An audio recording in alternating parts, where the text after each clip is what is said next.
اعوذ باللہ من الشیطان الرجیم بسم اللہ الرحمن الرحیم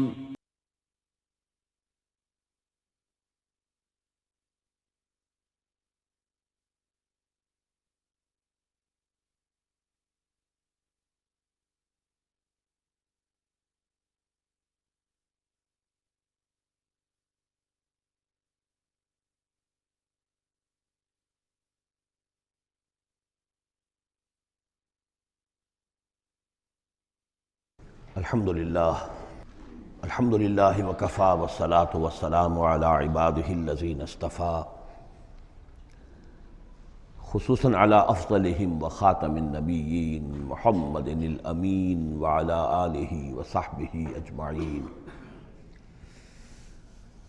اما بعد فقد قال اللہ تبارک وتعالی کما ورد فی سورة القصص: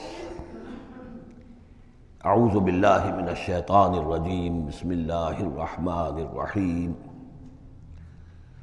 ان قارون کان من قوم موسیٰ فبغى علیہم وآتیناہ من الکنوز ما ان مفاتحہ لتنوء بالعصبة أولي القوة اذ قال له قومه لا تفرح ان اللہ لا يحب الفرحین وابتغ فیما آتاک اللہ الدار الآخرة ولا تنس نصیبک من الدنیا وأحسن كما أحسن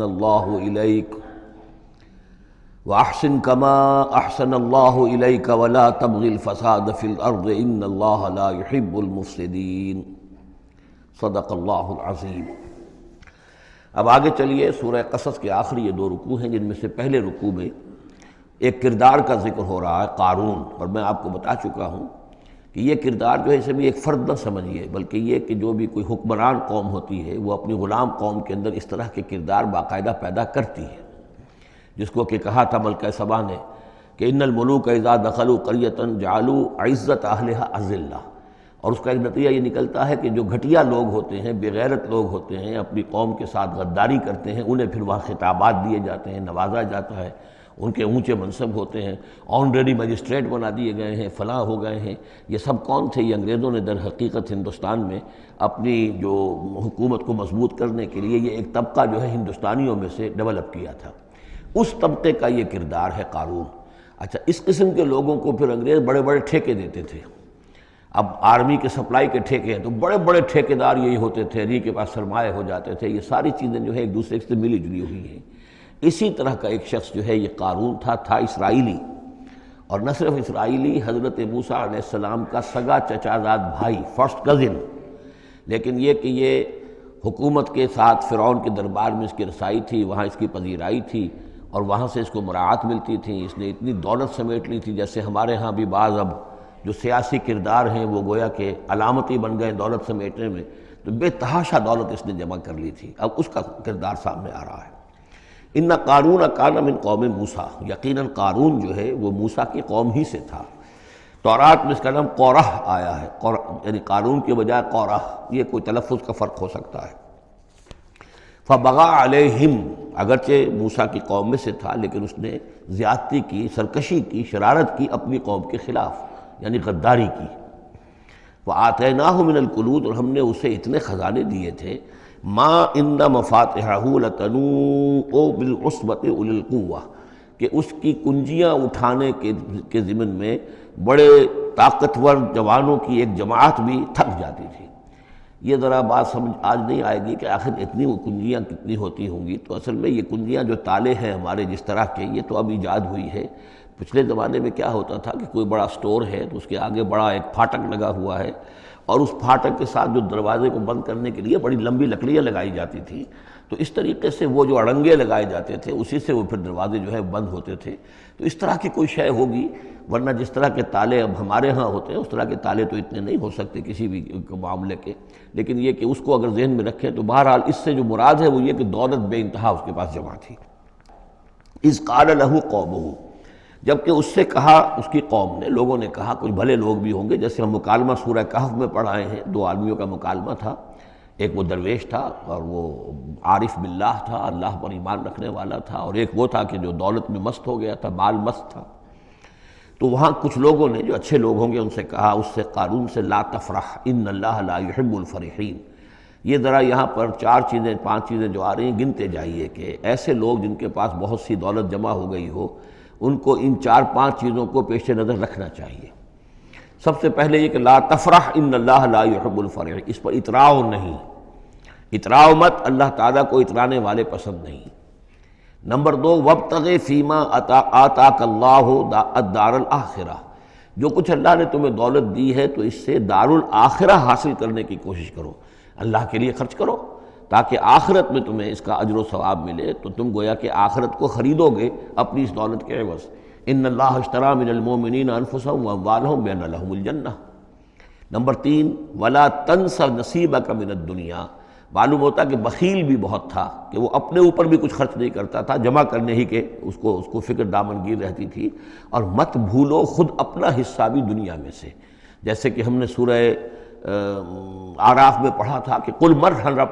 حرم زینۃ اللہ التی اخرج لعبادہ والطیبات من الرزق، اگر اللہ نے کسی کو کچھ دیا ہے تو پھر وہ اچھا کھائے اچھا پہنے، اس میں کس نے حرام کیا ہے؟ کوئی رہبانیت کا انداز تو نہیں ہے۔ اور یہ بھی ہم پڑھ چکے ہیں سورہ الفرقان میں کہ وہ اللہ کے جو نیک بندے ہیں عباد الرحمن، ان کے اوصاف میں سے ہے والذین اذا انفقوا لم یسرفوا ولم یقتروا، وہ لوگ کہ جو خرچ کرتے ہیں تو نہ تو اسراف کرتے ہیں لیکن اس کے ساتھ ہی بخل سے بھی کام نہیں لیتے۔ تو یہ بخیلی مت کرو، اور اس جو دولت تمہیں اللہ نے دی ہے اس سے کم اپنی ذات پر بھی خرچ کرو، اچھا کھاؤ اچھا پہنو۔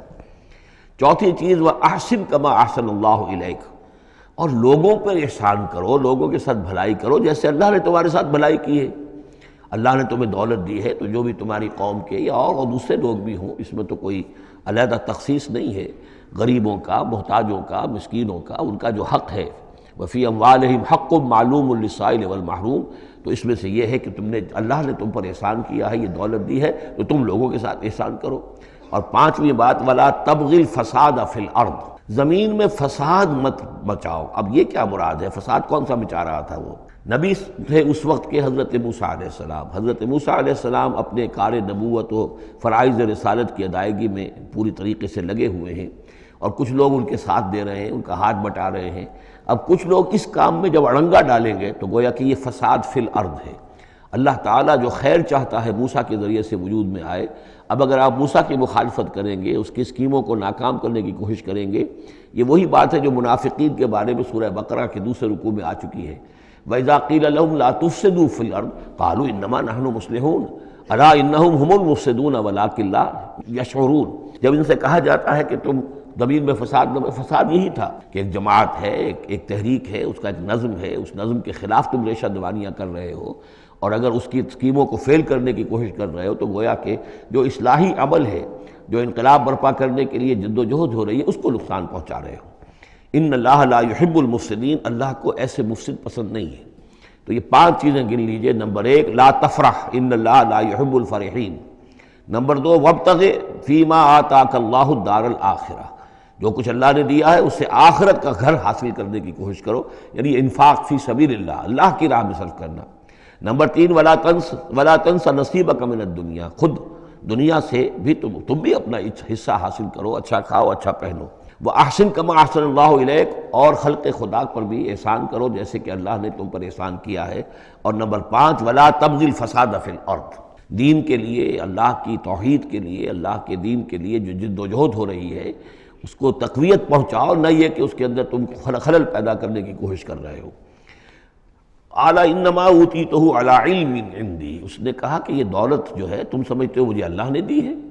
یہ تو مجھے دی گئی ہے میرے علم کی بنیاد پر، میرے اندر علم ہے، فہم ہے، سمجھ ہے، میری پلاننگ ہے، اس کے نتیجے میں نے دولت کمائی ہے۔ یہ ہے در حقیقت ایک مادہ پرست انسان کا، جو ایک زر پرست اور مادہ پرست انسان جو ہے وہ سمجھتا ہے میری صلاحیت، میں نے بر وقت اندازہ کر لیا تھا کہ اب مارکیٹ میں اس چیز کی ڈیمانڈ پیدا ہوگی اور میں نے اس کے لیے بندوبست کیا، تو اب مجھے بارے نیارے ہو گئے ہیں، تو یہ میری ذہانت ہے، میں نے اندازہ کر لیا کہ اب یہ جو ہے اتار چڑھاؤ جو ہے بازار میں آنے والا ہے، اسی کے حساب سے میں نے کچھ خرید و فروخت کی ہے تو مجھے دولت مل گئی ہے۔ تو اوتیتہ علی علم عندی، میرے پاس علم ہے، اس کی بدولت مجھے یہ سب کچھ دیا گیا ہے، مجھے یہ ملا ہے، میں نے کمایا ہے۔ اولم یعلم، کیا وہ جانتا نہیں کہ ان اللہ قد اہلک من قبلہ من القرون، کہ اللہ تعالیٰ نے اس سے پہلے بہت سی قوموں کو ہلاک کیا، من ہوا اشد منہ قوتاً، جو اس سے کہیں بڑھ کر تھی طاقت میں بھی، وہ اکثر و جمعا، اور جن کے پاس مال و اسباب دنیاوی اور دولت کے انبار بھی ان سے زیادہ جمع تھے۔ ولا یسأل عن ذنوبہم المجرمون، اور اللہ تعالیٰ کو اس کی ضرورت پیش نہیں آئے گی کہ مجرموں سے ان کے جرم پوچھے، یعنی اللہ تعالیٰ کے پاس تو پورا حساب کتاب موجود ہے، اعمال نامے موجود ہیں، اسے کسی سے پوچھنے کی ضرورت نہیں ہوگی کہ تم کیا جرائم کر کے آئے ہو۔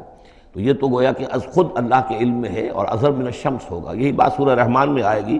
فَيَوْمَئِذٍ لَا يُسْأَلُ عَنْ ذَنبِهِ إِنسٌ وَلَا جان، کسی بھی انسان سے اور کسی بھی جن سے پوچھنے کی ضرورت نہیں ہوگی، بلکہ یہ کہ در حقیقت ان کے تو ماتھے پر لکھا ہوا ہوگا، یعرف المجرمون بسیماہم فیؤخذ بالنواصی والاقدام، مجرم تو اپنے پیشانیوں سے پہچان لیے جائیں گے، اور یہ کہ پھر ان کو سر کے بالوں سے اور ادھر سے قدموں سے دو طرف سے پکڑ کر، ادھر سے سر کے بال اور ادھر سے پاؤں پکڑ کر اور ٹاس کر دیا جائے گا جہنم کے اندر۔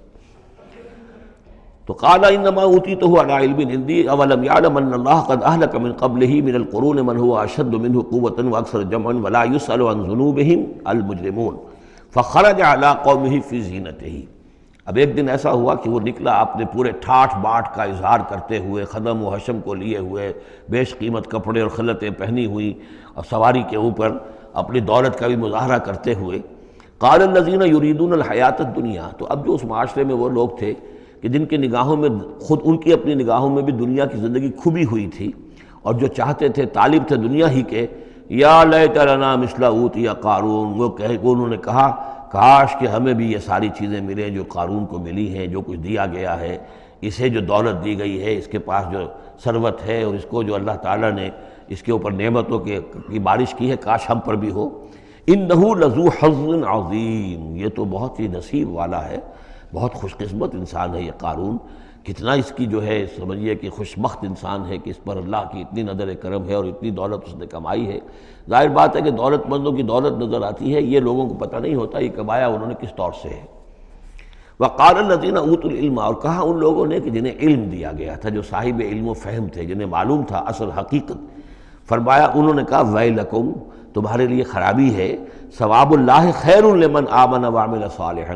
جو شخص ایمان لائے اور نیک عمل کرے اسے جو ثواب اللہ کی طرف سے ملنے والا ہے وہ اس سے کہیں بڑھ کر ہے۔ تم حسرت کے ساتھ اس کی دولت کو دیکھ رہے ہو، اس کے ٹھاٹ باٹ کو دیکھ رہے ہو، اس کی شان و شوکت کو دیکھ رہے ہو، اور تمہیں حسرت کا احساس ہو رہا ہے، اگر تم واقعتاً ایمان اور عمل صالح کی شرائط پوری کرو تو جو کچھ اللہ تعالیٰ تمہیں دے گا خود اس دنیا میں بھی، سورہ نور میں ہم پڑھ چکے ہیں، لَيَسْتَخْلِفَنَّهُمْ فِي الْأَرْضِ، حکومت ان کو دے گا، خلافت ان کی قائم کرے گا جو ایمان اور عمل صالح کا حق ادا کر دے۔ پھر آخرت میں جو ثواب ملنا ہے ظاہر بات ہے کہ اس کا تو کوئی تصور بھی تم نہیں کر سکتے۔ وَلَا يُلَقَّاهَا إِلَّا الصَّابِرُونَ، لیکن وہ جو صبر ہے، وہ جو اجر و ثواب ہے آخرت کا، وہ انہی لوگوں کو حاصل ہو سکے گا کہ جو صبر کرنے والے ہوں۔ اس دنیا میں وہ جیسے بھی ہو، ضروریات پوری ہو جائیں، بس اس سے زیادہ کی ہوس نہ رکھیں، ایسا نہ ہو کہ کسی کے سامنے ہاتھ پھیلانا پڑے۔ حضور کی حدیث ہے ما قل و کفا خیر مما کثر والہا، کم ہو چیز لیکن کفایت کر جائے، ضرورت پوری ہو گئی، وہ اس سے کہیں بہتر ہے کہ زیادہ ہو، بہتات ہو، دولت بہت ہے اور وہ اللہ سے غافل کر دے، اس لیے کہ جب بہتات ہوگی تو انسان پر غفلت طاری ہو جائے گی۔ جب ایسا ہو کہ آج کے کھانے کا تو ہے، کل کے لیے اللہ پر توکل ہے تو اللہ یاد رہے گا، پھر انسان اللہ کو بھولے گا نہیں۔ تو ما قل و کفا خیر مما کثر والہا ولا یلقاها الا الصابرون فخسفنا به وبداره الارض، تو ہم نے اسے یعنی قارون کو اور اس کے محل کو ہم نے دھسا دیا زمین میں، اللہ تعالیٰ کی طرف سے عذاب خسف کا آیا اس پر۔ فما كان له من فئة ينصرونه، تو اس کے نہ تو کوئی ایسا لاؤ لشکر رہا کہ جو اس کی مدد کرتا من دون اللہ، اللہ کے مقابلے میں، وما كان من المنتصرین، نہ خود وہ اس قابل تھا کہ کوئی انتقام لے سکتا اللہ سے، معاذ اللہ۔ وَأَصْبَحَ الَّذِينَ تَمَنَّوْا مَكَانَهُ، اب وہ لوگ کہ جو تمنا جنہوں نے کی تھی بالامس، جو گزشتہ شام، اب جس رات کو وہ خسف ہوا ہے، اگلے روز جو دھوم مچی کہ وہ تو قارون کا محل جو زمین میں دھس گیا، اس کے سارے خزانے بھی گئے، وہ خود بھی گیا زمین کے اندر، تو اب جو وہاں پر شور ہوا ہوگا تو وہی لوگ جو پچھلی شام کو تو یہ کہہ رہے تھے کاش ہمیں بھی وہی کچھ ملے جو کچھ قارون کو دیا گیا ہے، یہ تو بڑا خوش قسمت انسان ہے۔ وَأَصْبَحَ الَّذِينَ تَمَنَّوْا مَكَانَهُ، جنہوں نے یہ چاہا تھا کہ وہی مقام و مرتبہ اور وہی چیزیں انہیں بھی مل جائیں، بالامس سے پچھلی دن، یقولون وہ یہ کہنے لگے، یہ ویک ان اللہ یبسط الرزق لمن یشاء من عبادہ ویقدر، کہ بھئی یہ تو اللہ تعالیٰ کی طرف سے ہے کہ وہ جس کے لیے چاہتا ہے رزق شادہ کر دیتا ہے اپنے بندوں میں سے، اور جس کے لیے چاہتا ہے تنگ کر دیتا ہے یا ناپ تول کر دینا شروع کر دیتا ہے۔ لولا ان من اللہ علینا، اگر اللہ تعالیٰ نے ہم پر احسان نہ فرمایا ہوتا، لخسف بنا، تو ہم بھی اسی طریقے سے خسف کر دیے گئے ہوتے۔ یعنی ہم تو کہہ رہے تھے کہ ہم بھی اس جیسے ہو جائیں، ہمیں بھی اس کی سی دولت مل جائے، لیکن اس کی دولت کا جو انجام آج ہماری نگاہوں کے سامنے آیا ہے، لولا ان من اللہ، اگر اللہ تعالیٰ نے ہم پر یہ احسان نہ کیا ہوتا کہ ہمارے پاس وہ دولت نہیں تھی، لخسف بنا، تو ہم کو بھی اسی طریقے سے زمین میں دھسا دیا گیا ہوتا۔ وَكَأَنَّهُ لَا يُفْلِحُ الْكَافِرُونَ، خرابی، لیکن یہ جان لو کہ کافر لوگ فلاح نہیں پائیں گے، بڑی خرابی ہے، بڑی ہلاکت ہے، اور کافر لوگ جو ہیں وہ فلاح نہیں پائیں گے۔ تو یہ کردار ہے قارون کا۔ اب اس صورت کے آخری آیات ہیں، اور میں چونکہ اب ابتدا میں جس قدر اہتمام کے ساتھ یہ جوڑوں کا تعلق بیان کر رہا تھا، کیونکہ میں نے محسوس کیا کہ رفتار تیز ہونی چاہیے، اس میں کچھ کمی کر دی ہے۔ اب یہاں بھی نوٹ کر لیجئے گا کہ یہی سورۃ القصص اور اس سے پہلے سورۃ النمل، ان کے درمیان کیا کیا مشابہتیں ہیں، خاص طور پر اس آخری آیات میں۔ فرمایا تلک الدار الآخرۃ نجعلھا للذین لا یریدون علوا فی الارض ولا فسادا، یہ جو آخرت کا گھر ہے یہ ہم نے ریزرو کیا ہے ان لوگوں کے لیے کہ جو زمین میں اپنی بڑائی، اپنا اقتدار نہیں چاہتے، اپنی بلندی نہیں چاہتے اور نہ فساد چاہتے۔ وہ اللہ کے دین کی سربلندی کے لیے محنت کر رہے ہیں، اس کے نتیجے میں ہو سکتا ہے کہ اللہ تعالیٰ انہی کو ذمہ داری دے دے حکومت کی، لیکن وہ طالب نہیں ہے حکومت کے، وہ اپنی سربلندی کے طالب نہیں ہے۔ اس سے زمین و آسمان کا فرق ہے کہ ایک ہے کہ آپ کسی نظریے کے لیے کام کر رہے ہیں، اب نظریے میں اگر آپ کی جد و جہد ہے، انقلاب میں آپ کامیاب ہو گئے تو ظاہر بات ہے کہ پھر انقلاب کے بعد ذمہ داری سنبھالنی پڑے گی۔ محمد الرسول اللہ صلی اللہ علیہ وسلم ہی کو مدینہ کی اس چھوٹی سی شہری ریاست جو وجود میں آئی تھی، آخر اس کی ذمہ داری سنبھالنی پڑی، حالانکہ آپ خدا نہ خواستہ کوئی اقتدار کے طالب یا اقتدار کے بھوکے تو نہیں ہو سکتے تھے، لیکن یہ ہے کہ طلب جو ہے وہ اللہ جانتا ہے دل میں کس کے طلب ہے۔ اگر کوئی ذاتی طور پر اقتدار کا خواہاں ہے اور چاہتا ہے کہ میرا نام اونچا ہو جائے اور مجھے اختیار مل جائے اور میرا اقتدار ہو، تو وہ شخص اللہ تعالیٰ کے ہاں ڈسکوالیفائی ہو جاتا ہے۔ یہ پھر اللہ کے گھر کے لیے نہیں ہے۔ اللہ کا گھر جو ہے تلک الدار الآخرہ، یہ تو ہم نے رکھا ہوا ہے خاص طور پر مخصوص کر کے، ریزرو کر کے، للذین لا یریدون علوا فی الارض، جو زمین میں اپنے اقتدار کے خواہاں نہیں ہیں، ولا فسادہ، نہ زمین میں فساد بچانا چاہتے ہیں، والعاقبۃ للمتقین، اور عاقبت یعنی پچھلا گھر جو ہے، عاقبت کی پچھلی زندگی جو ہے، یقیناً یہ اہل تقویٰ کے لیے، اس کی بھلائیاں، اس کے محاسن، اس کا عیش اور آرام، وہ اللہ تعالیٰ نے اپنے متقی بندوں کے لیے خاص کیا ہے۔ من جاء بالحسنۃ فلہ خیر منہا، یہ آیت میں آئی ہے سورہ نمل کے بھی آخری حصے میں، جو کوئی شخص کوئی نیکی لے کر آئے گا تو اسے بدلہ ملے گا اس سے بہتر۔ ومن جاء بالسیئۃ، اور جو کوئی بدی لے کر آئے گا فلا یجزی الذین عملوا السیئات الا ما كانوا یعملون، تو وہ لوگ کہ جو ان برائیوں کا ارتکاب کر رہے ہیں انہیں بدلہ نہیں دیا جائے گا مگر وہی جو کچھ کہ وہ کر کے لائے۔ مطلب یہ کہ اللہ تعالیٰ کی طرف سے اضافہ نہیں ہوگا، جتنے جرم کیے ہیں اتنی ہی سزا، لیکن اہل ایمان اور اہل صلاح جو ہیں ان کی نیکیوں میں اللہ تعالیٰ 10 گنا دے، 700 گنا دے، اس سے بھی بڑھا دے، یضاعف لمن یشاء، تو یہ اللہ تعالیٰ کی مرضی ہے، جتنا چاہتا ہے دیتا، خیر منہا، بہرحال جو کچھ کر کے لے جاؤ گے اس سے بہتر ملے گا۔ لا یجزی الذین عملوا السیئات الا ما كانوا یعملون، انہیں وہی کچھ ملے گا جو کچھ کہ وہ عمل کر کے لائے تھے۔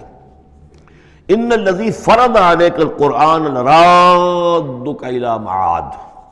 سورہ نمل میں آیا تھا کہ مجھے وَأُمِرْتُ أَنْ أَتْلُوَ الْقُرْآنَ، مجھے تو حکم دیا گیا میں قرآن سناتا رہوں، قرآن پڑھ کر تمہارے سامنے میں قرآن کے ذریعے سے انذار اور تبشیر اور قرآن کی تبلیغ اور قرآن کے ذریعے سے تذکیر اور قرآن کے ذریعے سے تمہارے جو نفسیاتی اور روحانی روگ ہیں ان کی شفا کے لیے میں کوشش کرتا رہوں، میرا کام تو یہ ہے۔ ان اتلو القرآن، مجھے حکم دیا گیا میں قرآن کی تلاوت کرتا رہوں، تلاوت پڑھ کر قرآن تمہیں سناتا رہوں۔ اب یہاں اسی کو تعبیر کیا، ان الذی فرض علیک القرآن، اے نبی جس ہستی نے آپ پر اس قرآن کی ذمہ داری ڈال دی ہے، اس کی تبلیغ آپ کے لیے فرض تھی، جیسے کہ ہم سورہ مائدہ میں آج پڑھا ہے،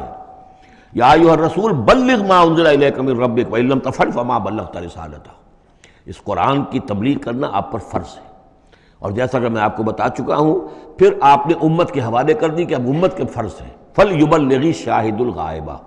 فَلْيُبَلِّغ یہ فعل امر ہے، اب لازم ہے کہ وہ پہنچائیں جو یہاں ہیں ان کو، جو یہاں نہیں ہے۔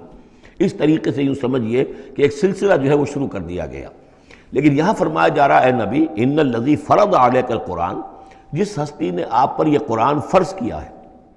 جس ہستی نے آپ پر قرآن کی ذمہ داری عائد کی ہے۔ یہی ذمہ داری اصل میں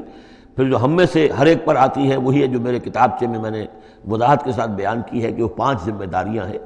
اللہ قرآن پر ایمان جیسا کہ ایمان کا حق ہے، قرآن کی تلاوت جیسے کہ تلاوت کا حق ہے، قرآن کو سمجھنا جیسے کہ سمجھنے کا حق ہے، قرآن پر عمل جیسے کہ عمل کا حق ہے، پھر قرآن کی تبلیغ، قرآن کو عام کرنا۔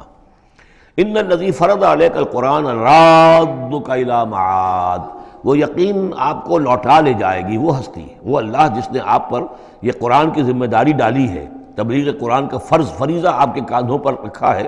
وہ یقیناً آپ کو پہنچائے گا بہت اچھی جگہ لوٹنے کی۔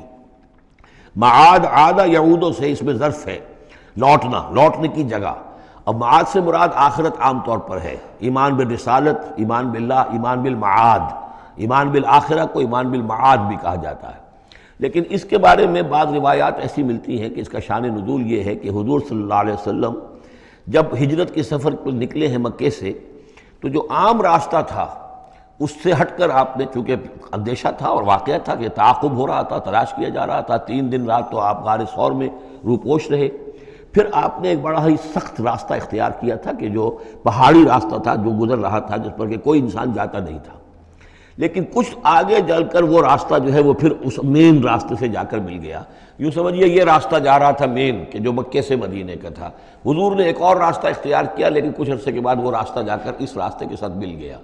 جہاں ملا، اب آپ خود سوچئے کہ وہاں ایک ایسی سچویشن آ گئی کہ حضور ایک ٹی پر کھڑے ہوئے ہیں، اب داہنی طرف جاتے ہیں تو مدینہ ہے اور بائیں طرف جاتے ہیں تو مکہ ہے۔ اس وقت حضور کے دل میں ایک ہوک سی اٹھی ہے، اس لیے کہ جب آپ مکے سے روانہ ہوئے تھے تب بھی روایات میں آیا ہے کہ آپ کعبے سے لپٹ کر آپ نے یہ کہا تھا کہ بیت اللہ مجھے تجھ سے بڑی محبت ہے، لیکن میں کیا کروں، یہاں کے لوگ مجھے یہاں رہنے نہیں دے رہے۔ تو گویا کہ کعبے سے یہ جدائی تو آپ پر شاہ گزر رہی تھی۔ اب جب وہ آپ چند دن کا سفر کر کے اور چند دن وہ غار ثور میں روپوش ہونے کے بعد جب پہنچے ہیں، اب ایسی جگہ پہنچے کہ جہاں سے اگر دائنی طرف جاتے ہیں تو یہ مدینے کی طرف راستہ جا رہا، جانا تو آپ کو ادھر ہی ہے، لیکن سامنے وہ راستہ آ گیا کہ جو مکے کی طرف جا رہا، تو آپ کے دل میں ایک ہوک سی اٹھی۔ اس وقت اللہ تعالیٰ نے آپ کے اطمینان کے لیے یہ آیت نازل کی کہ آپ گھبرائیے نہیں، مکے میں ہم آپ کو لوٹا کے لے آئیں گے، آپ یہیں پہنچیں گے، بڑی شان سے پہنچیں گے۔ اس وقت تو آپ کو نکلنے کے لیے جو ہے روپوش بھی ہونا پڑا ہے، آپ کا تعاقب بھی ہو رہا ہے، پھر وقت آئے گا کہ آپ ایک فاتح کی حیثیت سے داخل ہوں گے۔ تو یہ بھی اس کی ایک روایت چونکہ ہے تو یہ مفہوم بھی اس میں نکل سکتا ہے، لیکن عام طور پر یہ ہے، اس سے مراد میرے نزدیک یہی ہے کہ آپ کے لیے جیسے کہ سورۃ الضحیٰ میں کہا گیا ہے وَلَلْآخِرَةُ خَيْرٌ لَكَ مِنَ الْأُولَىٰ، اے نبی آپ کے لیے آخرت جو ہے اس دنیا سے کہیں بہتر ہے، لہذا آپ کے لیے تو یوں سمجھیے کہ جو اللہ لوٹا کر آپ کو لے جائے گا معاد میں، تو وہ معاد آپ کے لیے معادن، یہ گویا کہ یہ تفہیم کے لیے ہے نکرہ، بہت عمدہ جگہ لوٹانے کی، جس کے لیے یہ بھی کہا گیا عسیٰ ان یبعثک ربک مقاما محمودا، وہاں پر جو آپ کو مقام ملنا ہے مقام محمود، اور جو جنت حضور کی ہوگی جس کا کیا تصور کوئی کر سکتا ہے، تو ادھر اشارہ ہے۔ ان الذی فرض علیک القرآن رادک الی معاد قل ربی اعلم من جاء بالہدی، کہہ دیجئے کہ میرا رب خوب جانتا ہے کہ کون ہدایت لے کر آیا، کون راہ کی سوجھ لے کر آیا، کون ہدایت لے کر آیا، ومن هو فی ضلال مبین، اور کون وہ ہے کہ جو کھلی گمراہی میں پڑا ہوا ہے۔ وما کنت ترجو ان یلقی الیک الکتاب، اور اے نبی آپ کو تو کوئی توقع نہیں تھی کہ آپ کو کتاب دی جائے گی، کتاب القا کی جائے گی۔ یہی بات آئی ہے سورہ نمل کے اندر بھی وَإِنَّكَ لَتُلَقَّى الْقُرْآنُ مِن لَّدُنْ حَكِيمٍ حَلِيمٍ،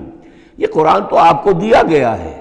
ایسا نہیں ہے کہ آپ متوقع تھے، آپ چاہتے تھے، آپ کو چلہ کشی کر رہے تھے کہ کوئی مجھے بھی کوئی روحانیت حاصل ہو جائے اور کوئی غیب کی میں تعلیم غیب کی معلومات حاصل کر لوں، معاذ اللہ آپ کا تو مزاج ہی وہ نہیں تھا۔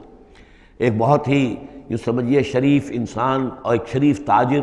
اسی لیے حضور نے فرمایا تاجر الصدوق الامین مع النبیین والصدیقین والشہداء،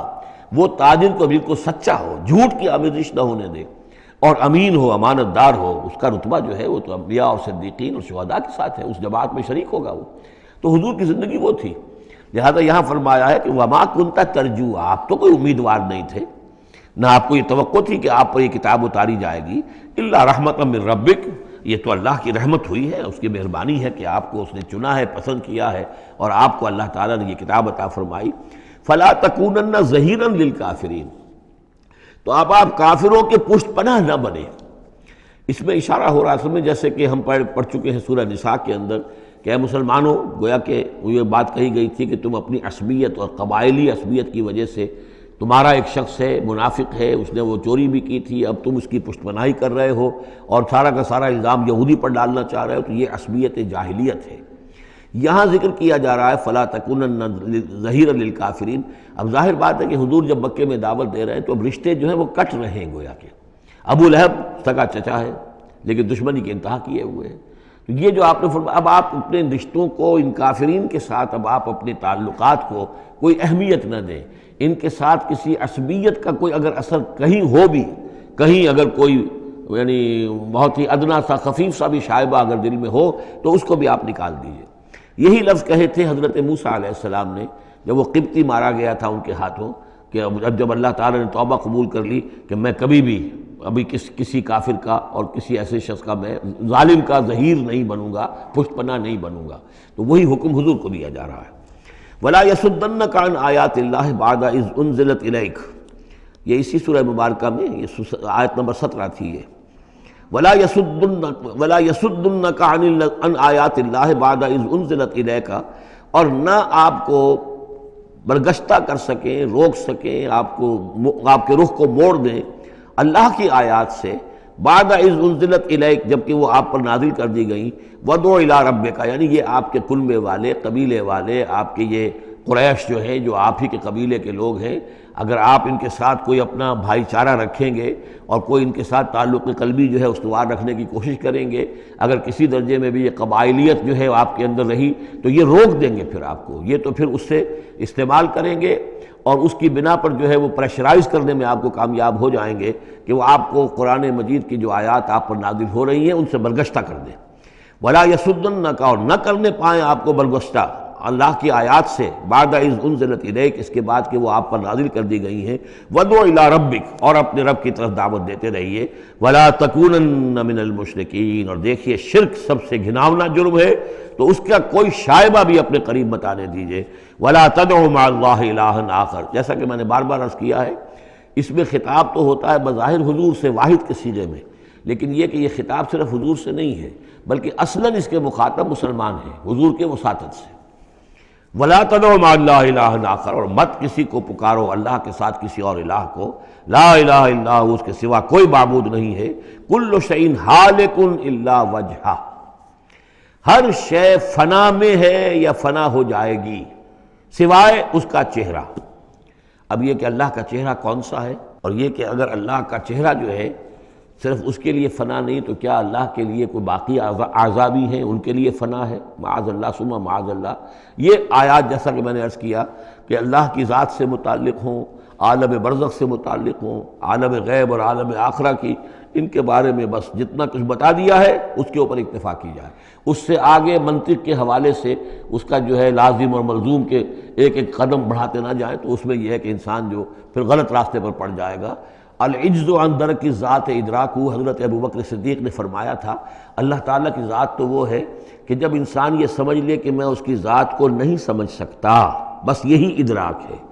یہی معرفت ہے کہ اللہ کی ذات جو ہے وراء الورا ثم وراء الورا ثم وراء الورا۔ یہ الفاظ شیخ احمد سرہندی، جن کو ہم مجدد الفسانی رحمۃ اللہ علیہ کے نام سے جانتے ہیں، وہ اپنے خطوط میں مکاتیب میں انہوں نے بار بار یہ الفاظ کہے، ذات باری تعالیٰ وراء الورا ثم وراء الورا ثم وراء الورا، اس کا کوئی تصور کسی انسان کے لیے ممکن نہیں ہے۔ لیکن یہ کہ ہر شے ہلاک ہو جانے والی ہے سوائے اللہ کے چہرے کے۔ ظاہر بات ہے کہ ہر شے کے لیے فنا ہے، اور یہاں پہ اکثر لوگوں نے پھر اس منہ سے مراد لیا پوری ہستی، جیسے کہ ہم بھی کسی کے منہ دیکھو کہ یہ کام کر رہا ہے تو گویا کہ کسی کے لیے، کسی کی رضا جوئی کے لیے کر رہا ہے، تو اس اعتبار سے گویا کہ ذات باری تعالیٰ تو ہے کہ جو ہمیشہ قائم رہنے والی ہے، اور یہاں اس کے چہرے سے مراد اس کی پوری ذات ہے۔ باقی جو کچھ ہے، اب جو ہمارے ہاں صوفیہ ہیں جو وحدت وجود کے قائل ہیں، وہ تو اب بھی سمجھتے ہیں کہ باقی جو کچھ ہے وہ ہے ہی نہیں، معدوم کے درجے میں ہے، اس کی کوئی حقیقت نہیں ہے۔ کل ما فی الکون وہم او خیال او وقوف فی المرایا او ظلال، جو بھی کچھ اس کائنات کے اندر ہے اللہ کی ذات کے سوا یا تو وہ وہم ہے، کل ما فی الکون وہم اور خیال اور عکوس فی المرایا، یا جیسے کہ شیشوں میں عکس نظر آتے ہیں، آئینہ قد آدم ہے، آپ اس کے سامنے کھڑے ہیں تو آپ پیچھے بھی نظر آ رہے ہیں، اس کے ہے تو نہیں آپ وہاں، جو جیسے کہ شیشے میں عکس ہوتا ہے کہ اس کا وجود کوئی نہیں، اسی طریقے سے یہ کائنات جو ہے اپنی اصل کے اعتبار سے معدوم کے درجے میں ہے۔ اور پھر یہ کہ یہ بھی ہمارا عقیدہ ہے کہ ہر شے فنا ہو جائے گی۔ لہ الحکم، اسی کے لیے ہے اختیار، بادشاہی، حکومت، وَإِلَيْهِ تُرْجَعُونَ، اور اسی کی طرف تم لوٹا دیے جاؤ گے۔ یہاں یہ 4 صورتیں جو تھیں اس سورہ اس گروپ کی، وہ میں نے عرض کیا تھا کہ 4 ایک مزاج کی ہیں، اور اب جو 4 ہیں وہ ایک مزاج کی ہیں، اور یہ چاروں اب شروع جو ہو رہی ہیں وہ الف لام میم سے ہو رہی ہیں۔ ان میں سب سے پہلی سورۃ العنکبوت، بسم اللہ الرحمن الرحیم، الف لام میم، احسب الناس ان یترکوا ان یقولوا آمنا وهم لا یفتنون، صدق اللہ العظیم۔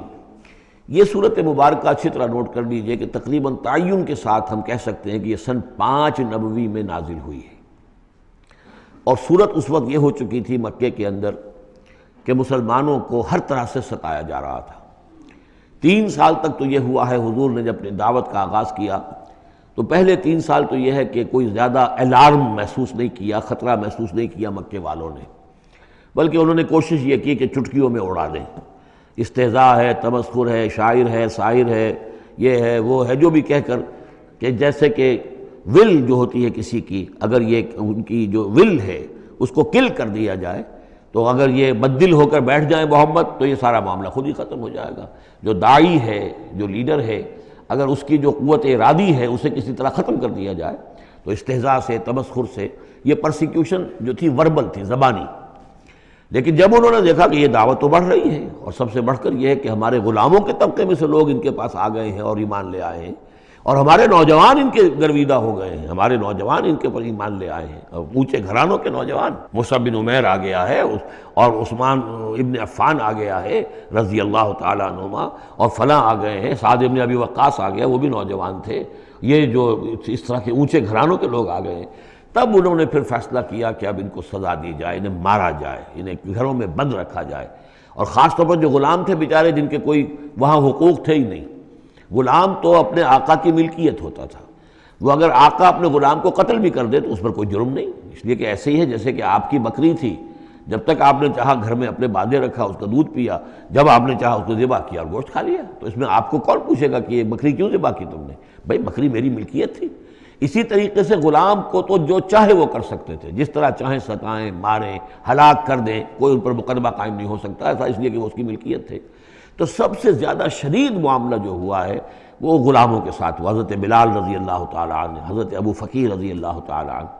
پھر یہ کہ کچھ اور لوگ وہاں پر ایسے تھے جو حلیف کی حیثیت سے رہتے تھے، وہ قرشی نہیں تھے، غلام بھی نہیں تھے لیکن قرشی بھی نہیں تھے، لیکن یہ کہ مکے میں ان کا قیام تھا کسی قرشی کے امان، اس سے امان لے کر، اس کے حلیف کی حیثیت سے۔ جیسے یہ آئے تھے جو یاسر رضی اللہ تعالیٰ عنہ، یہ یمن سے آئے تھے، بلکہ ان کے بارے میں یہ معلوم ہوتا ہے کہ انہیں خواب آیا تھا کہ آخری نبی کے ظہور کا وقت ہے، کیونکہ یمن میں عیسائی تھے اور وہاں چرچا موجود تھا ان چیزوں کا۔ اس حوالے سے ان کے علم میں جب یہ بات آئی اور انہیں اندازہ ہوا کہ اس علاقے میں نبی کا ظہور ہونا ہے تو وہ یہاں آ گئے، اور ابو جہل کا ایک چچا تھا، وہ شریف انسان تھا، اس کا حلیف بن کر اور اس کی زیر کفالت انہوں نے مکے میں رہنا شروع کر دیا، اور اسی کی یہ لونڈی تھی حضرت سمیہ رضی اللہ تعالی عنہ۔ تو جو آقا تھا ابو جہل کا چچا، اس کی اجازت سے حضرت سمیہ سے نکاح کر لیا، اور اللہ نے ان کو بیٹا دیا جس کا نام عمار ہے۔ تو عمار اور ان کے والد یاسر اور والدہ عمار کی اور یاسر کی اہلیہ یہ سمیہ، یہ 3 کا خاندان تھا۔ وہ جو چچا تھا ابو جہل کا، اس کا انتقال ہو گیا، اب گویا کہ اس خاندان کی سربراہی ابو جہل کے ہاتھ میں ہے۔ تو اس نے ان 3 پر جو بھی تشدد کیا ہے سب سے زیادہ، 2 کو تو اس ٹارچر کے ذریعے سے، اور ٹارچر کے پھر آخری نتیجے میں ان کو دونوں کو شہید کر دیا، حضرت یاسر کو بھی اور حضرت سمیہ کو بھی رضی اللہ تعالیٰ عنہما۔ اور عمار نے بمشکل جو ہے جان بچائی، اپنے ایک کلمہ کفر کہہ کر پھر انہوں نے جان بچا لی، اور پھر اس پر پچھتائے بھی بہت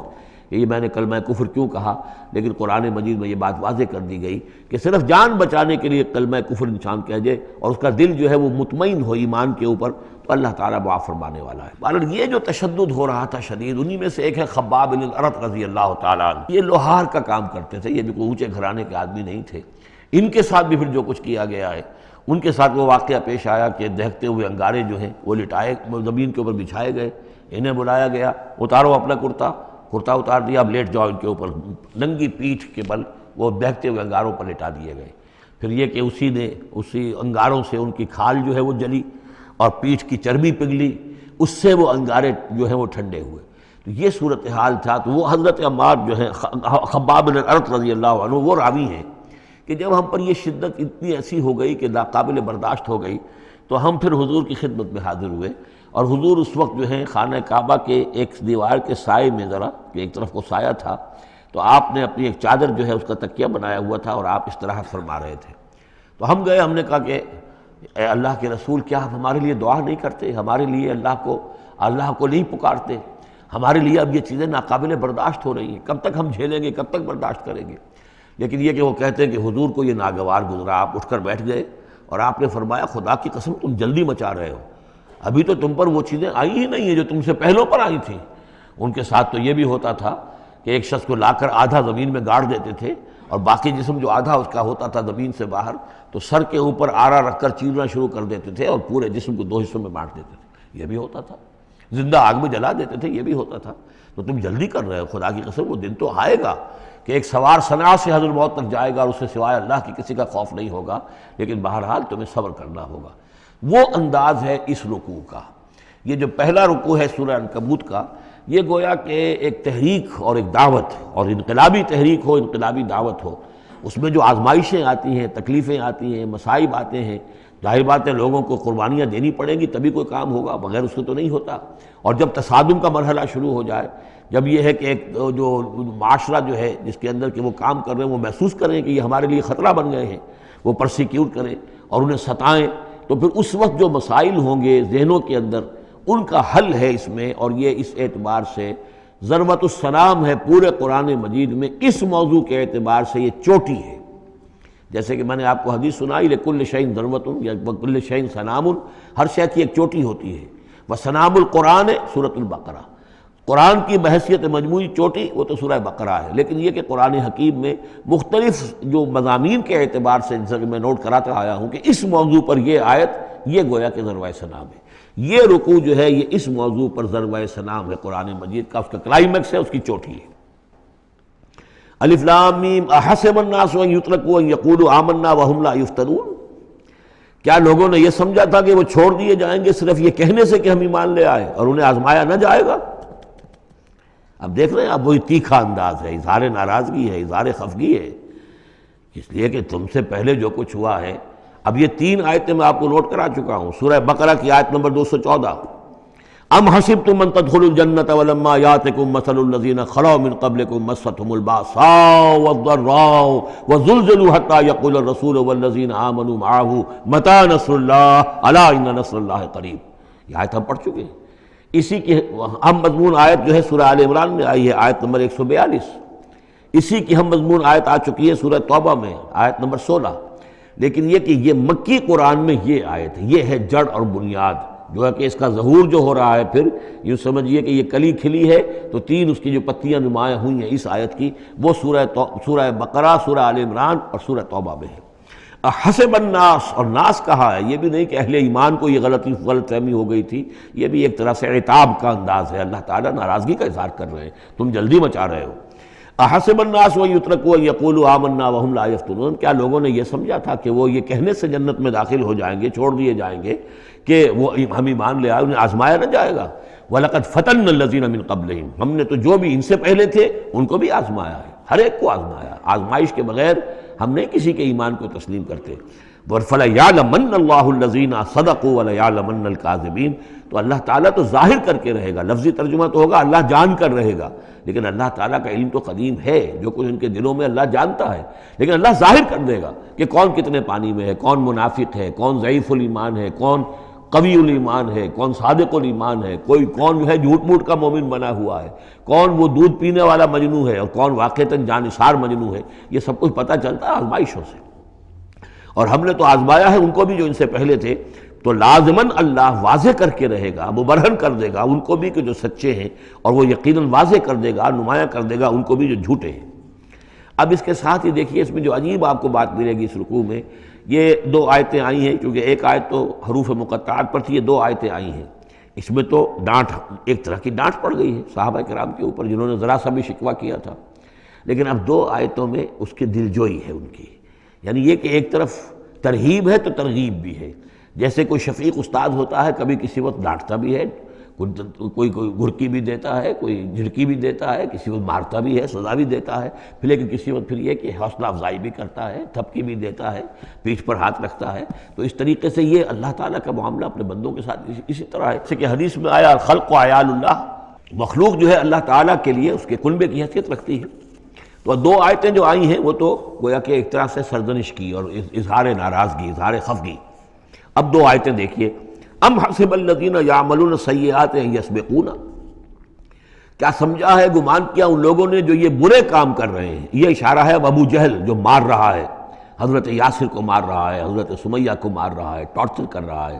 یا جو بھی امیہ ابن خلف ہے جو حضرت بلال کے ساتھ وہ سختیاں کر رہا ہے، گلے میں رسی ڈال کر، اور جو جانوروں کی لاشیں ہوتی ہیں ان کے طریقے سے گھسیٹا جا رہا ہے مکے کی گلیوں کے اندر، اور بڑی تپتی ہوئی جو ہے گلیاں ہیں اور اوپر سورج آگ برسا رہا ہے، اور سیدھا لٹا دیا گیا ہے انہیں ننگے پیٹھ، اور پھر اوپر ایک بھاری پتھر بھی رکھ دیا گیا ہے۔ لوگ یہ حرکتیں کر رہے ہیں، کیا ان کا یہ گمان ہے کہ وہ ہماری پکڑ سے بچ جائیں گے؟ اب یہ بات ان کی طرف آئی تو گویا کہ اہل ایمان کے لیے ایک دل جوئی اور تشفی، ان کے زخموں پر مرہم رکھا جا رہا ہے، یہ نہ سمجھو کہ یہ بچے رہیں گے، ایک وقت آئے گا۔ چنانچہ خود حضرت بلال رضی اللہ تعالیٰ عنہ نے غزوہ بدر میں امیہ ابن خلف جو ان کا آقا تھا اسے قتل کیا ہے، حالانکہ حضرت عبد الرحمن ابن عوف نے کوشش کی، اس کے ساتھ کچھ ان کے تعلقات تھے پرانے، اس کی بنا پر اس کو بچانے کی کوشش کی کہ تاکہ اسے قید کر لیں، قتل نہ ہونے دیں، قیدی ہو جائے تاکہ پھر یہ کہ وہ فدیہ دے کر چھوٹ سکے، لیکن حضرت بلال کو جو غصہ تھا اس پر، تو وہ پورا غصہ انہوں نے اس وقت اتارا ہے۔ اور یہی بات میں کہا کرتا ہوں کہ جو مکے میں 12 برس کہا گیا کہ ذرا اپنے ہاتھ روکے رکھو، تو نالا ہے بلبل شوریدہ تیرا خام ابھی، اپنے سینے میں اسے اور ذرا تھام ابھی، ایک وقت آئے گا کہ تمہارے ہاتھ کھول دیے جائیں گے، اور وہ ہم سورہ حج میں پڑھ چکے ہیں، اذن للذین یقاتلون بانہم ظلموا، اب تک تمہارے ہاتھ ہم نے باندھے رکھے ہوئے تھے اور اب تمہارے ہاتھ کھولے جا رہے ہیں۔ ام حسب الذین یعملون السیئات ان یسبقونا ساء ما یحکمون، کیا یہ سمجھتے ہیں ابو جہل اور یہ امیہ ابن خلف اور اسی قبیل کے اور لوگ کہ جو یہ حرکتیں کر رہے ہیں ہم نے انہیں چھوٹ دی ہوئی ہے، اس وقت ہمارے ان اہل ایمان بندوں پر جو چاہیں یہ کر لیں، ہمیں کچھ دیر کے لیے ہم نے ان کو آزادی دے رکھی ہے، لیکن بالآخر پکڑیں گے انہیں تو ان بطش ربک لشدید، وہ پکڑ بھی بڑی سخت ہوگی۔ دوسری آیت جو ہے مزید ان کی دلجوئی کے لیے، من کان یرجو لقاء اللہ فإن اجل اللہ لآت، جو کوئی بھی اللہ سے ملاقات کا امیدوار ہے اسے یقین رکھنا چاہیے کہ اللہ کی ملاقات کا وہ معین وقت آ کر رہے گا۔ یعنی اے بلال اور اے ابو فقیہ اور اے خباب، تمہیں کہیں یہ گمان نہ ہو، شیطان یہ وسوسہ نہ کہیں تمہارے دلوں میں ڈالے اور تمہیں پریشان کرے کہ پتہ نہیں آخرت ہونی بھی ہے کہ نہیں ہونی ہے۔ جیسا کہ میں نے عرض کیا تھا کہ دنیا نقد ہے، آخرت ادھار ہے۔ اب آپ نے جان مال تو ساری یہاں دینی ہے، دنیا میں دینی ہے، جنت ملے گی آخرت میں، تو جو شیطان وسوسہ اندازی کرتا ہے نو نقد نہ تیرا ادھار، یہ ادھار کی دنیا جو معاملہ ہے، سودا ادھار کی جنت ہے یہ، اور تم دنیا کے اندر اپنا سب کچھ لٹا رہے ہو، تو ایسا نہ ہو، تمہیں یقین رکھنا چاہیے کہ وہ وقت آ کر رہے گا اور اللہ تعالیٰ تمہاری ان تمام ایثار اور قربانی کی جو تم دے رہے ہو اس کے دین کے لیے، اس کی توحید کے لیے، اس کا بھرپور تمہیں صلہ دے گا۔ وَهُوَ السَّمِيعُ الْعَلِيمُ، وہ سب کچھ سننے والا ہے اور سب کچھ جاننے والا ہے، اس کی نگاہ سے کوئی چیز پوشیدہ نہیں ہے۔ وَمَنْ جَاهَدَ فَإِنَّمَا يُجَاهِدُ نَفْسِهِ، اب پھر ایک ذرا تھوڑے سے سرزنش کی آیت میں آ گئی، دو آئی تھی سرزنش کے انداز میں، دو دلجوئی کے انداز میں، اب پھر ایک پھر سرزنش کا انداز ہے، وہ کیا ہے؟ وَمَنْ جَاهَدَ فَإِنَّمَا يُجَاهِدُ لِنَفْسِهِ، دیکھو اگر تم کوئی قربانیاں دے رہے ہو، تکلیف اٹھا رہے ہو، ایثار کر رہے ہو، تو جو بھی جہاد کر رہا ہے وہ اپنے لیے کر رہا ہے، وہ ہمارے اوپر احسان نہ سمجھے۔ اللہ تعالیٰ کی شان اس سے بہت اونچی ہے، یہ ہم سورہ حجرات میں جا کر پڑھیں گے، یمنون علیک ان اسلموا قل لا تمنوا علی اسلامکم بل اللہ یمن علیکم ان ہداکم للایمان، تم اگر اللہ کے لیے، اللہ کے دین کے لیے کچھ کرتے ہو تو نہ احسان سمجھو اللہ پر اور نہ احسان سمجھو اللہ کے رسول پر، اللہ کا احسان ہے کہ اس نے تمہیں قبول کر لیا ہے اور تمہیں یہ ساری کام کرنے کی توفیق وہ دے رہا ہے، یہ احسان مانو۔ منت منع کی خدمت سلطان ہمی کنی، اس کا احسان نہ دھرو بادشاہ پر کہ تم خدمت کر رہے ہو بادشاہ کی، منت شناس ازو کہ بخدمت بداشتت، اس کا احسان مانو کہ اس نے تمہیں خدمت کا موقع دیا ہے۔ تو اللہ تعالیٰ کا احسان مانو اور یہ نہ سمجھو کہ تم اللہ پر کوئی احسان کر رہے ہو۔ وَمَنْ جَاهَدَ فَإِنَّمَا يُجَاهِدُ لِنَفْسِهِ۔ اب دیکھ رہے ہیں کہ کس قدر متعلق یہ چیزیں ہیں، انسانی احساسات ہوتے ہیں، اس طرح کے خیالات آتے ہیں۔ إِنَّ اللَّهَ لَغَنِيٌّ عَنِ الْعَالَمِينَ، اللہ تعالیٰ تو تمام جہانوں سے غنی ہے، اسے کسی کی احتیاج نہیں ہے۔ والذین آمنوا وعملوا الصالحات، اب ایک آیت آ رہی ہے پھر دل جوئی والی، اور جو لوگ ایمان لائے اور جو لوگ نیک عمل کریں گے، ایمان کے تقاضے پورے کریں گے، ثابت قدم رہیں گے، ان مصیبتوں کو جھیلیں گے، لَنُكَفِّرَنَّ عَنْهُمْ سَيِّئَاتِهِمْ، ہم لازماً دور کر دیں گے ان سے ان کی برائیوں کو، ان کے نامہ اعمال کے اوپر اگر کوئی دھبے ہوئے بھی، کوئی چھینٹی ہوئی بھی تو ہم انہیں ہٹا دیں گے، اور وَلَنَجْزِيَنَّهُمْ أَحْسَنَ الَّذِي كَانُوا يَعْمَلُونَ، اور لازماً بدلہ دیں گے۔ اس رکوع میں آپ دیکھ رہے ہیں کہ یہ جو لام مفتوح شروع میں اور پھر نون مشدد جو ہے وہ کس قدر تکرار کے ساتھ آ رہا ہے۔ فَلَيَعْلَمَنَّ اللَّهُ الَّذِينَ صَدَقُوا وَلَيَعْلَمَنَّ الْكَاذِبِينَ، آیت نمبر 3 کے اندر بھی 2 مرتبہ وہ صیغہ آیا۔ اب یہاں جو آیا لَنُكَفِّرَنَّ عَنْهُمْ سَيِّئَاتِهِمْ، ہم لازماً ان سے ان کی برائیوں کو دور کر دیں گے، وَلَنَجْزِيَنَّهُمْ أَحْسَنَ الَّذِي كَانُوا يَعْمَلُونَ، اور یقیناً بدلہ دیں گے انہیں بہت عمدہ ان کے اعمال کا۔ وَوَصَّيْنَا الْإِنسَانَ بِوَالِدَيْهِ، اب ایک مسئلہ اور تھا عملی، جو لوگ ایمان لائے تھے نوجوان تھے، جو ان میں سے نوجوان تھے، اب ان کے لیے مسئلہ یہ ہو گیا کہ والدین کہہ رہے ہیں ہمارے حقوق ہیں تمہارے اوپر، ہم نے تمہیں پالا پوسا ہے، لہذا ہمارا حکم مانو، ہم کہتے ہیں کہ محمد سے تم اپنا تعلق توڑ لو، چھوڑو اس کو، دین کو، کیوں اس میں لگے ہوئے ہو، آخر تم ہماری اولاد ہو، ہم نے تمہیں پالا۔ خاص طور پہ ماں، حضرت سعد بن ابی وقاص کی والدہ، والد تو فوت ہو چکے تھے لیکن والدہ جو ہے اس نے بڑے ناز و نام میں پالا تھا۔ اب اس کے بعد اس نے جو ہے مرن برت رکھ لیا اس عورت نے، ماں جو تھی حضرت سعد بن ابی وقاص کی، اگر سعد اپنے باپ کے دین میں واپس نہیں آتا تو میں اپنے آپ کو ہلاک کر دوں گی، مر جاؤں گی، نہ کچھ کھاؤں گی نہ پیوں گی۔ اب دیکھیے اس نوجوان سلیم الفطرت نوجوان جو ایمان لایا ہے محمد صلی اللہ علیہ وسلم، بہرحال وہ ایک شریف انسان ہے، نوجوان ہے، ماں کی یہ حالت دیکھ رہا ہے تو کتنے بڑے امتحان سے دوچار ہو گیا۔ تو مسئلہ پیدا ہوا کہ ان معاملات میں کیا کیا جائے۔ ایک والدین کے جو احسانات ہیں وہ اپنی جگہ ہیں، والدین کا کے ساتھ حسن سلوک خود قرآن مجید میں 4 جگہ میں نوٹ کرا آیا ہوں۔ اللہ کے حق کے فوراً بعد والدین کا حق ہے۔ تو اب عملی سوال یہ ہے کہ جہاں یہ دونوں حق ٹکرا جائیں، والدین جو ہے شرک کا حکم دے رہے ہیں، والدین دین کے خلاف حکم دے رہے ہو تو کیا کریں؟ فرمایا وَوَصَّيْنَا الْإِنسَانَ بِوَالِدَيْهِ، ہم نے وصیت کی ہے انسان کو اس کے والدین کے بارے میں، حسن سلوک کی وصیت ہم نے کی ہے، بار بار کی ہے۔ وَإِن جَاهَدَاكَ لِتُشْرِكَ بِمَا لَيْسَ لَكَ بِهِ عِلْمٌ، لیکن اگر وہ تم پر دباؤ ڈالیں، تم سے جہاد کریں۔ اب دیکھیے جہاد کا لفظ یہاں مشرک والدین کے لیے آ رہا ہے، جہاد جدوجہد کرنا، کوشش کرنا، دباؤ ڈالنا۔ وَإِن جَاهَدَاكَ لِتُشْرِكَ بِمَا لَيْسَ لَكَ بِهِ عِلْمٌ، کہ میرے ساتھ تم شریک کرو اور شرک کرو میرے ساتھ اور شریک ٹھہراؤ ایسی چیزوں کو جس کے لیے تمہارے پاس کوئی علم نہیں، فَلَا تُطِعْهُمَا، تو ان کا کہنا نہ مانو۔ گویا کہ یہاں وہ اپنی لمٹ سے ایکسیڈ کر رہے ہیں۔ اب والدین کے حقوق ہیں لیکن اللہ کے حقوق کے بعد، اللہ کے حقوق سے پہلے نہیں، اللہ کا حق فائق ہے، لہذا اس معاملے میں اللہ کا دین ہے، اللہ کا حکم وہ مقدم رہے گا، والدین کا حکم دوسرے نمبر پر ہوگا۔ ہاں یہ ہے کہ ایک بندہ جو ہے ایک نوجوان وہ یہ ضرور کرے کہ ڈانٹ کر نہ بات کرے، ڈپٹ کر بات نہ کرے،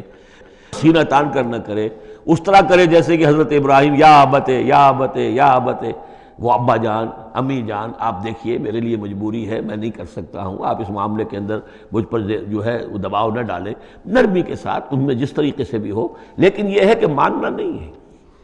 یہ بات اور مزید کھل کر آئے گی سورہ لقمان میں۔ وَإِن جَاهَدَاكَ لِتُشْرِكَ بِمَا لَيْسَ لَكَ بِهِ عِلْمٌ فَلَا تُطِعْهُمَا، تو ان دونوں کا کہنا مت مان۔ إِلَيَّ مَرْجِعُكُمْ، میری ہی طرف تمہیں لوٹ کر آنا ہے، فَأُنَبِّئُكُمْ بِمَا كُنتُمْ تَعْمَلُونَ، اور پھر میں تمہیں بتا دوں گا، جتلا دوں گا جو کچھ کہ تم کرتے رہے تھے۔ اب یہاں بھی ایک مسئلہ پیدا ہوتا ہے کہ یہ لوگ اپنے گھر والوں سے کٹ رہے ہیں، والدین سے کٹ رہے ہیں، بھائی سے جدا ہو رہے ہیں۔ اب یہ عتبہ ابن ربیعہ جو بہت بڑا سردار تھا، ان کے بڑے بیٹے جو ہے حذیفہ ابن عتبہ وہ ایمان لے آئے، اور چھوٹا بھائی وہ تھا کہ جو میدان میں گیا، میدان جنگ میں باپ کے ساتھ غزوہ بدر میں جو پہلے جو 3 جو ہے واصل جہنم ہوئے ان میں وہ بھی تھا، ولید بن عتبہ غالباً نام تھا اس کا۔ تو بھائی سے جدا ہو رہا ہے، رشتہ داروں سے اب کٹ گئے ہیں، والدین سے گھر نکال دیے گئے ہیں، تو اب ان میں جو ان کے دل زخمی ہیں، ان زخمی دلوں پہ مرہم کیا رکھا جا رہا ہے؟ وہ یہ ہے کہ تم صرف کٹے ہی نہیں ہو، جڑے بھی تو ہو۔ اب تم محمد سے جڑ گئے ہو، اب تم ابو بکر سے جڑ گئے ہو، اب تم یہ جو اہل ایمان کا طبقہ ہے، اب ایک نئی برادری وجود میں آ رہی ہے، یہ تمہارے اصل بھائی ہیں، یہ تمہارے جو دین کے اندر بھائی ہیں، جو نظریاتی بھائی ہیں، جو ہم مقصد بھائی ہیں، یہ ہے تمہارے اصل اب عزیز۔ تو اللہ تعالیٰ نے اگرچہ تمہیں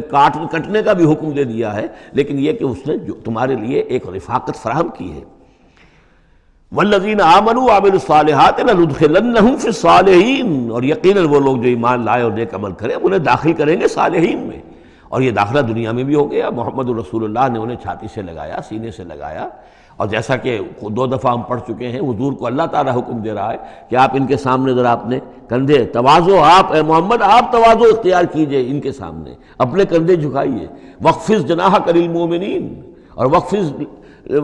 جناحک لمن اتبعک من المؤمنین 2 دفعہ آ چکا، سورہ ہجر میں آ چکا، سورہ طہ میں آ چکا۔ تو گویا کہ یہ اللہ تعالیٰ نے اپنا احسان بتایا، اور پھر آخرت میں اولئک مع الذین انعم اللہ علیہم من النبیین والصدیقین والشہداء والصالحین، ان کی رفاقت حاصل ہوگی۔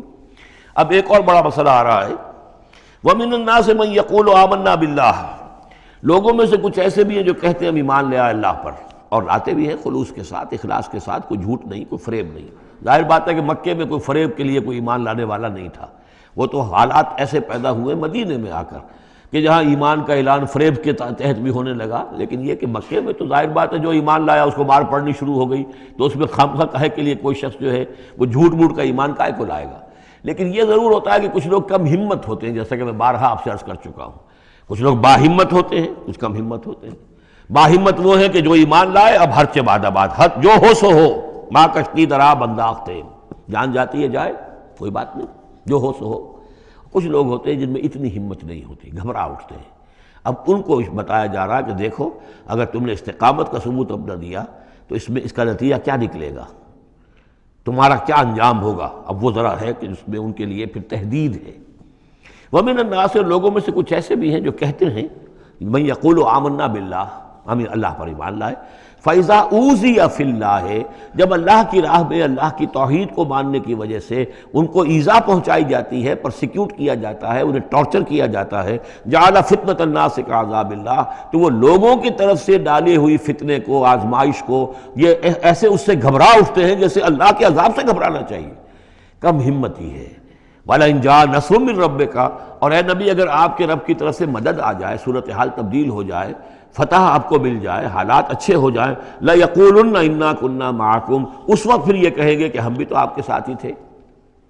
یہ کردار پہلے بھی آ چکا، سورہ بقرہ میں آ چکا، سورہ حج میں آ چکا۔ وَمِنَ النَّاسِ مَن يَعْبُدُ اللَّهَ عَلَىٰ حَرْفٍ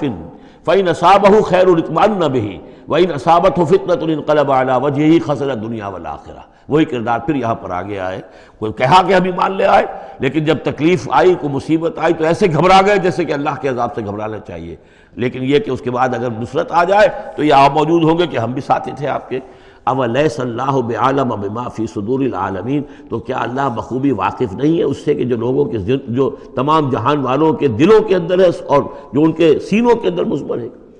وَلَيَعْلَمَنَّ اللَّهُ الَّذِينَ آمَنُوا وَلَيَعْلَمَنَّ الْمُنَافِقِينَ، اور یقیناً اللہ ظاہر کر کے رہے گا سچے اہل ایمان کو، اور ظاہر کر کے رہے گا منافقین کو۔ گویا کہ یہ شکل جو ہے یوں سمجھیے یہ وہ روگ ہے کہ یہ اگر بڑھ گیا، تم نے ابھی نپ دی ایول ان دی بڈ، ابھی فوری طور پر اس کی اصلاح کر لو، فوری طور پر علاج کر لو۔ ابھی ٹی بی کا تمہیں انفیکشن ہوئی ہے، فرسٹ سٹیج میں ہے، علاج کر لو۔ لیکن اگر کہیں تم نے اس وقت پرواہ نہ کی اس کی اور یہ مرض بڑھ گیا تو یہ منافقت تک لے جائے گا تمہیں، اللہ تعالیٰ پھر کھول دے گا کہ یہ منافقت ہے۔ تو یہ ہے اصل میں پورے مکی قرآن میں یہ ایک جگہ ہے جہاں لفظ منافقین آیا ہے۔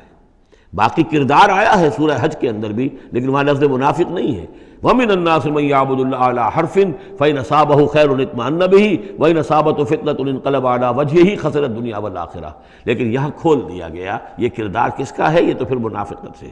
وَلَيَعْلَمَنَّ اللَّهُ الَّذِينَ آمَنُوا وَلَيَعْلَمَنَّ الْمُنَافِقِينَ۔ اب ایک اور تیسرا پرابلم ہے، یہ 3 پرابلم یہاں پر ٹیکل کیے گئے ہیں۔ وہ نوجوان جن کے والدین ان کے اوپر دباؤ ڈال رہے تھے،